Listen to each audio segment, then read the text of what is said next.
Hare Krishna.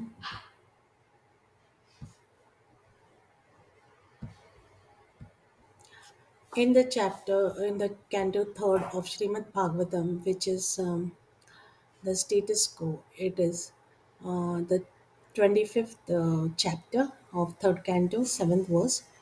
Devahuti Rivacha Nirvinnat Nitaram Bhumanna Sadindriya Darshanat Yena Sambhavyamanena Prapannandham Tamah Prabhu.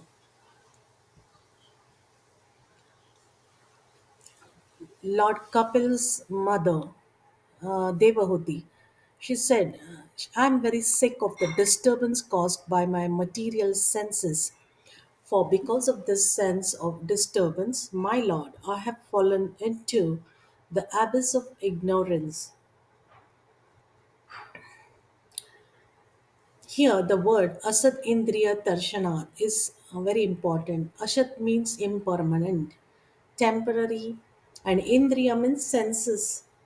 Thus, Asad Indriya Darshanat means from being agitated by the temporarily manifest senses of the material body. We are evolving through different stages of material bodily existence, sometimes in a human body, sometimes in an animal body.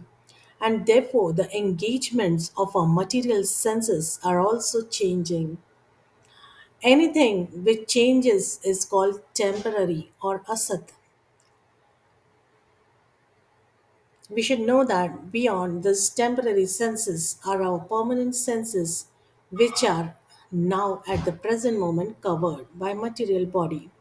The permanent senses being contaminated by matter are not acting properly. Devotional service therefore involves freeing the senses from this contamination. We have reached Sat Indriya or eternal sensory activities. Eternal sensory activities are called devotional service, whereas temporary sensory activities are called sense gratification. Unless one becomes tired of the material sense gratification, there's no opportunity to hear any transcendental messages from a person like Lord Kapil. Devahuti expressed that she was tired. Now that her husband had left home, she wanted to get relief by hearing the instructions of Lord Kapil. So, here it is said that unless one becomes tired of material sense gratification, there is no opportunity to hear transcendental messages from a person like Kapil.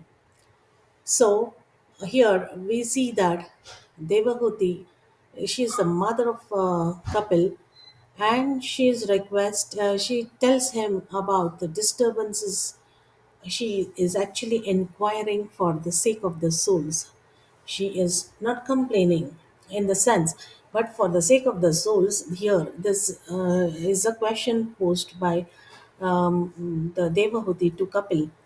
So the I'm very sick of the disturbance caused by my material senses, and because of the sense disturbance, I have fallen into the abyss of ignorance. So the senses are as it is because of being conditioned. The senses always are they cause illusion. They are imperfect in the first place, and by practice of sadhana, the devotional service, they slowly leave their tendency to stick to the material sense objects, and by the mercy of the Lord, slowly and slowly, these senses go to the right, to the they get attached to the right place, and that is how the mind control also happens. One cannot control his senses or mind um, in his own way, that is independently. He has to he has to take up some devotional service, and gradually as the senses come under control, he can understand that the sense control is not the goal. The goal is devotional service. So here Devahuti asks Kapil about the material senses, how they trouble the the living entities, the disturbances caused by this material senses lead one to ignorance. So here is the question posed by her. Hare Krishna.